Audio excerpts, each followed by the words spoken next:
Man, look at my hands. They're frozen. Don't fret, my friend. I got these hand warmers. Those are one-time use. I only use sustainable stuff. No, these are PCM hand warmers.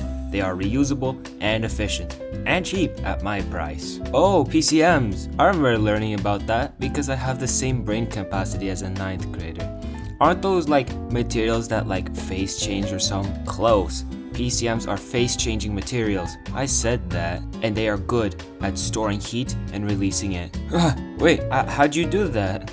Using the power of video editing. As you can see, in this diagram, when a substance is melting into a liquid, the heat rises and becomes flat for a while. And this is because of latent heat. A solid substance is held together by chemical bonds holding the particles together. Melting is breaking these bonds and making the particles freer to move. To break these bonds, a lot of heat energy is used up, which is called latent heat. Dog, this isn't a 9th grade explanation. Hand warmers are filled up with sodium acetate. Inside is a little disc that, when flexed or agitated, will create a tiny nucleation site which make the sodium acetate crystallize.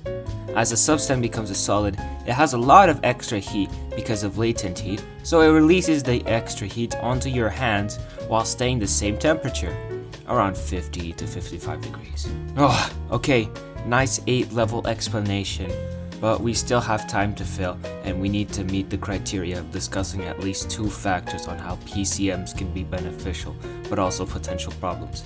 So glad you reminded me. I didn't even bother looking at the criteria list. PCMs have loads of goods and bads. PCMs can be used to warm things up without needing to waste money on energy. This is very economic because think about a workplace. They are usually cold because nobody loves working, but also because the walls are thin, letting heat escape and equalizing with the cold air outside. But if we have big hand warmers wrapped around the building, it would heat up the whole building without needing to waste big amounts of money on heating. Heck, I should propose this idea to Shark Tank. But also, we can use it for good, as many countries that are cold have people who are low in money. We can heat their homes, letting them stay nice and toasty while not spending much money. This is more because this is the right thing to do. PCMs sound amazing. I'ma buy one. No! PCMs are bad. Don't buy! Whoa, calm down. What's up with the mood swing? The idiot voicing us forgot to evaluate on PCM applications and how bad it can be. So he just implemented this line into the video. PCMs aren't always great. Even if it's morally correct to implement a PCM device into homes to heat up those in need, it's not morally correct to force those who aren't in need to waste money on PCMs when they aren't as effective as an AC or a heater. Also, like everything that is green, it usually costs more to implement or create these devices, and it would not be bad, but since these PCMs have a long payback time, they can be uneconomic. Also, there are many countries that sell energy sources like oil and gases.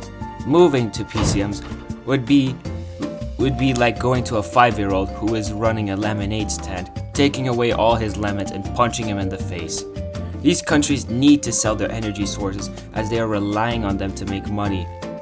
Oh, like most things in life, there are good and bad things. It depends on how we use it that makes the good outweigh the bad, and vice versa. We must use PCMs smartly to help those in need while not striving away from other energy sources. So, are you gonna buy it or not? Sure, why not? My fingers need heating up. That's nice, but watch out for the edge. What edge? Oh god, I forgot we were skiing! Hey, you forgot your hand warmers! Thank you! I'm finally done! This thing took forever. I better get an 8 on this or else I'm actually gonna start